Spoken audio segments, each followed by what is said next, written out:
Welcome back, YouTubers, to the traditional British Fish Smackdown review with me, Mr. Parkin, and this guy sitting next to me. He doesn't have an anger management issue, like I do, apparently. It's NJ! What's up? The N to the J, to the J to the N, it's NJ.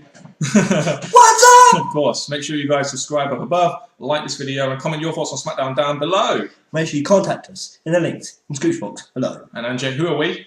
The British Fish Country. Indeed. And after the debacle of TNA last night, we're gonna let's hope for a more logically booked show. And NJ, can you save the dancing for Teddy Long, please? I'm just saying, save it for Teddy Long. Right. So we didn't read spoilers going into this SmackDown because we actually wanted to be excited by this SmackDown, as the crowd from Mexico was very good, and we did want to kind of get the live feel of this SmackDown, didn't we, NJ? We did indeed. We opened up with Del Rio. He opens up to a rather large pop in Mexico. Right guy to open with. I just find it funny how Del Rio can open SmackDown, which is the B show, but he can't open Raw, which is the A show. That's kind of a bit for me, sort of. It shows they don't really have too much faith in Del Rio, my point, If they were going to have him open SmackDown, they should have had him open Raw as well and had that stupid laminitis rubbish later in the show. But yeah. You know, he comes out to a big pop, like we said. He talks about, you know, I don't know, I can't really remember what he talked about, but the fact of the matter is, he talks about his pay-per-view match and that he can't compete against Big Show tonight because of his injury. He didn't get that much time on the mic, though, did he? He got about 2-3 minutes max. And in Mexico, you need to give this guy a bit more mic time with his home people there, don't you? It was quite horrible because with Alberto Del Rio, he could have had him have a longer opening segment than the main event. But what I would say is that the things he said weren't really strongly effective. He should have said a bit more. Yeah, probably. Then Teddy Long comes out. Teddy Long, player, he's coming out and says that you're actually going to compete against Big Show tonight in the main event because the crowd is going to book it. Yes, that's right. Teddy Long is once again asking the crowd. And last time that worked, well, it really didn't. You know, out comes Mark Henry for his match. It's like, okay. Yeah, the Theodore Long thing was just quick, snappy, straight to the point. He's got his match, right? That's the main event sorted. Mark Henry comes out. It looks like he was going to come out and have a little time with Del Rio. That would have been good time to talk. But they quickly got past that and got on with the Mark Henry match. So the opening segment, Del Rio didn't get as much mic time as we wanted to. They announced the main event, so in ways it was decent, but you know, not enough mic time for Del Rio. That's my big issue.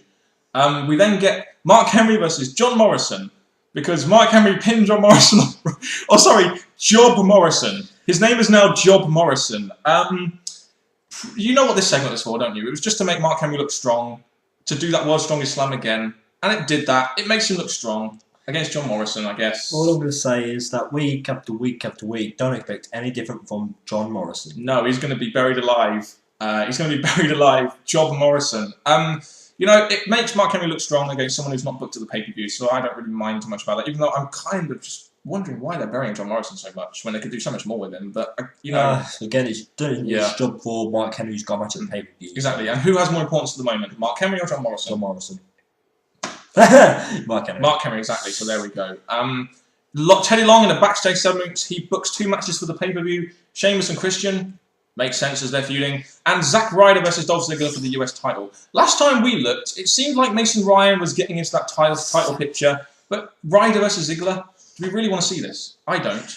The internet nerds will. Sadly, guys, you're chanting for a guy that's great on the internet for you guys, but when it comes to wrestling, he's just not had it since he was with Hawkins. No, definitely not. So that's for the US title at Vengeance. We'll speak more about that in our predictions video, which will be coming up after the SmackDown review, so you'll hear more on our thoughts on that. So then, we have a nice little video package highlighting the past issues between Hunico and Mystico, because apparently in Mexico, Mystico stole Hunico's identity, and at least that gives us some reason to why they're going to be feuding tonight and why they're going to be having that mass versus mass match tonight. It gives it some reason. I wonder, though, why didn't they show these vignettes earlier, way earlier? It would have been good, because obviously, yes, we can see that they're going against each other. We need more of a reasoning. Yeah, definitely. But, you know, we'll get to that match later. That is a match later tonight. Next, we have Wade Barrett versus Daniel Bryan. Oh, yeah! And are any of these two guys booked at the pay-per-view? Let's remember, this is a go-home show. Oh, no! Exactly. You know, the match, we had a nice little pre-tape with Barrett saying that his uprising will start tonight. And, you know, he has a match with Daniel Bryan. It lasts 5 minutes. You know, the match was decent. It just really just goes to, since their match at SummerSlam, when Wade Barrett won, it's amazing how far these two have gone downhill, isn't it? That's one thing that I was thinking throughout this match. Then they've never had any consistent TV time since, and this is a feud which I thought could have worked. But nothing's coming from this, do you? No, all I can say is that Wade Barrett, as soon as he grabs Daniel Bryan off the top rope, Wade stands in for the 1, 2, 3, and that's Daniel Bryan lost another match. Yeah. Ka-ching. 5 minutes, not a bad match. Wade Barrett dominated. This will just go nowhere, though. I still think this feud could have been good, especially for the guy like Daniel Bryan and Wade Barrett. It could have really brought them both up, in my opinion. But instead, WWE just thought, nah. Oh, hey, it's a logical feud. Why not have a 5th logical feud on Smackdown? God damn, SmackDown was making me cough. Any more thoughts on that? No, again, I say well done, Wade Barrett. Yeah, I just wonder why they had this on the Go Home show. I don't mind Daniel Bryan being on TV, but god damn, get some people who are featured at the pay-per-view on the Go Home show. But that's what we have next, though. Sheamus and Zack Ryder versus Dolph Ziggler and Christian, combining 2 storylines into one on the Go Home show. We have some very different thoughts about this match, don't we? I like the fact they're combining 2 feuds, despite the fact I don't like Zack Ryder, but you think that this match shouldn't have happened. Basically, I've said this to many matches before. When it comes to a go-home show, you don't really want to have all the opponents against each other because you have to have one looking stronger than the other. And this basically narrowed it down to Dolph Ziggler getting the one who's been pinned again, like usual, so it's making him look weaker. And each one has 2 matches at the pay-per-view. Yeah. Sheamus pins Ziggler, of course. Post-match, though, Christian spears Sheamus, which we didn't see, but we saw on the commercial break thing. I guess that's hype for their views. It helps the 2 storylines in some way, but I'm more interested in Sheamus versus Christian, so that's why I don't mind Sheamus getting the win. Yeah, the spear that belongs to Edge, and Christian's carrying on. Yeah. He wants one more match still. Any more thoughts on that match? That's it. Okay, next we have a segment, Cody Rhodes addressing the WWE Universe. Now, for you guys out there who support the British Fist, you must know by now, exactly, that Mr. Parkin, myself, is a huge fan of Cody Rhodes, and in this video I will express my love for Cody Rhodes, because I thought this segment was rather good. I'm not a big fan of the way he talks, but at least this segment gave them a reason to be feuding, because they refer back to their history from Legacy, talk about the bagging of Orton, and it showed me the reason why they were feuding, because they actually genuinely hate each other from past events. Yeah, and then out comes Orton quite smartly and goes straight to Cody Rhodes and says, "Why wait? Let's take it out now." Yes, and of course they have a little brawl, TNA style, I guess, just with no security guards. Rhodes starts beating on Orton. At that point, I'm thinking, "Yes, come on, Cody Rhodes, come on, I'm marking the fuck out." But then Cody Rhodes beats the baggers. He beats Cody Rhodes. Orton beats them, He stamps one on the head and gives an RKO to the other one in the ring. Rhodes runs away, so I guess he does look a bit weak there, I give it that. But Orton punched the bagger. What did you think of this segment as towards hype to their match of the pay-per-view? I thought it was good as it gave them a reason to feud, but I didn't like the way Cody Rhodes was booked here, but I assumed Orton will win because there's no title on the line. Again, more thoughts about on that in our predictions video next. But well, the way I look at it, Cody Rhodes did good on mic. He had his say. Orton had his say. Having them touching each other and fighting. Again, like I said, we've had that early in the night in other matches. Maybe they should just have a talk, then save them wrestling for the pay-per-view. Yeah, I thought it was a good promo segment, and one of the better promos I've heard Randy Orton took, which really shows me how much they're going with this feud. So I thought it was a good segment. It had its down points, it had its good points, but I thought overall it was good hype for the pay-per-view, personally. You did. And then we got the match the Mexicans were all waiting for, and that was Sin Cara versus Sin Cara in a mask versus mask match, which had been built up using that video package quite nicely. This whole segment I feel was done very well. I just feel maybe this match could have been done at the pay-per-view. It just had that pay-per-view feel about it, in my opinion. I agree, but again, I'm not taking it away from Smackdown and Raw. They need gimmick matches now and again to get people interested, so I think this was a good gimmick match. Especially when they're in Mexico, which, they like Sin Cara, so I guess it kind of made sense in that way. I just feel it maybe could have been better than the pay-per-view, but that's just my opinion. Well, the booking and the timing and all that could have been a pay-per-view match, but they used it now, so I'm satisfied. The match was very good. I enjoyed the match. It got 10.5 minutes, a lot of time. This kind of seemed like a feud-ending match to me, but it was very good. I enjoyed the. They finally did the Mystica correctly, which was good because I liked that move. And obviously, the Blue Sin Cara wins. The match was entertaining. You said the move they did was good. It was performed nicely. The result was good. The right one won, and it was just nicely done. Yeah, and there was some nice storytelling there with him trying to take off the mask all the time. And I know you're not wearing a mask, but there we go. It's Halloween soon, people. So yeah, it was overall a very good segment. I thought it's just a shame that not the pay-per-view, but that's just my opinion. But I guess it can wrap up the rivalry now and move on to the next things. I wonder what's going to be next for Sin Cara then, people. Next we have a promo segment with the Divas. Something new for the Divas, getting a promo segment. We have Beth Phoenix and Natalya cutting a promo on the model Divas. They show footage of them being really dominant and stuff, but I didn't like the way they were presented. Awful. They're not wearing their black attire that makes them look like dominant Divas, whatever. They're looking like model Divas themselves. True. But for me, it was nice to see them getting promo time. I just didn't feel the promo was that good, and that's probably why WWE don't give their Divas promo that often. They give this up. The whole reason they say that it's Eve's turn to cry at the pay-per-view kind of reminds me of Flawless, Slay Cool, kind of, but... You know, it wasn't very good, was it? Really? No, all we're expecting now is for Divas of Doom or Beth Phoenix to dominate Eve and just move on to a later match. Definitely. We did have Eve come out and saying that she's not a Barbie doll, and then Eve pushes Beth Phoenix, kind of making Beth look a little bit weak. Oh, it was horrible going for the going sugar for the paper. This is what happens when you have to rush this rivalry. That's my issue. This just wasn't a very good segment, in my opinion. I don't enjoy it, no. No. Then we got the main event. Alberto Del Rio, the Mexican favourite, versus the big friendly giant Big Show. Thoughts on your match thoughts on the match itself, and what you thought of the segment in general. These two are going into a match at Vengeance. So I'm really not sure that they should be facing each other because they need to both look strong. You have the champion need to look strong and the contender to look strong. So to be honest, I'm not sure if it should happen. The match lasted 9 minutes. It was a decent match. I didn't mind the match too much. Del Rio in the main event made sense. It's made sense in Mexico. The match ended in a DQ. So at least the match didn't end clean, which is good booking by WWE because we did not want to see this match finish clean. No, we didn't. Ricardo Rodriguez kind of jumps on the back of Big Show. That was funny. But the aftermath to me was kind of, oh dear. It's like Big Show has got Randy Orton booking going on, hasn't he? He did. He got rid of Rodriguez. He punched down Alberto and then he punched down Mark Henry, who came down to help. I don't mind him punching Henry because that helps their feud. But it's when he hit Del Rio that kind of annoyed me because he could have just got out of the ring. He has nothing to do with this feud. Why didn't he just go out of the ring and then let them two go at it? It would have been good because Alberto's had bad things happen to him in the past. He needs to look strong, so he should escape. So he got beat up by Cena. Now he's been beat up by Big Show. Why would I believe he's going to win at the pay-per-view if he's been booked like that? Very poor. God damn. In Mexico as well. His hometown where they need to parade him as this big guy in WWE. And sadly, he got knocked down. The champion got knocked down. Then the other champion got knocked down. So I thought that was just a bad way to finish Smackdown. Don't think it was a good way to end it. Orton booking going on there, but Big Show taking his place. So yeah, your overall thoughts on the show this week? Weren't the best Smackdown. There weren't many segments I liked. Like the Cody Rhodes, yes, it built him up. We had the Wade Barrett thing. Glad he actually appeared on TV. Yeah. The Sin Cara thing, and the main event had good moments in it. Yeah, the show itself was quite logical in my opinion. The matches were quite logical. As a go-home show, a lot of the segments were okay. It's just a shame that there were some segments there which didn't have too much to do with the pay-per-view.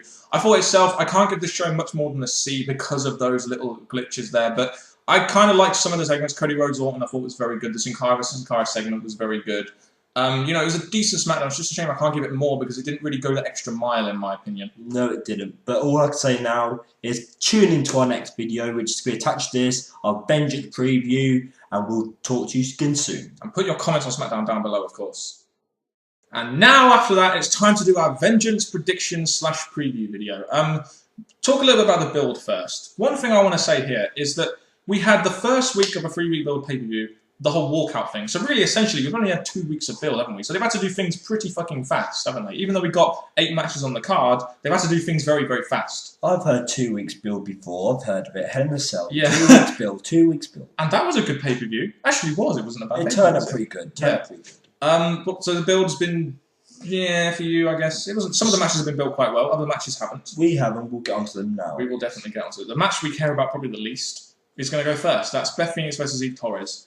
Why is Eve Torres getting a title shot at the Divas Championship? It's going to be a stupid quick match. Beth Phoenix should dominate her just to prove that she's still a Diva Doom. And it will just go on to further the Kelly storyline, I imagine. Sadly, yes. So I'm not really looking forward to this match at all. I expect Beth Phoenix to dominate. Yeah.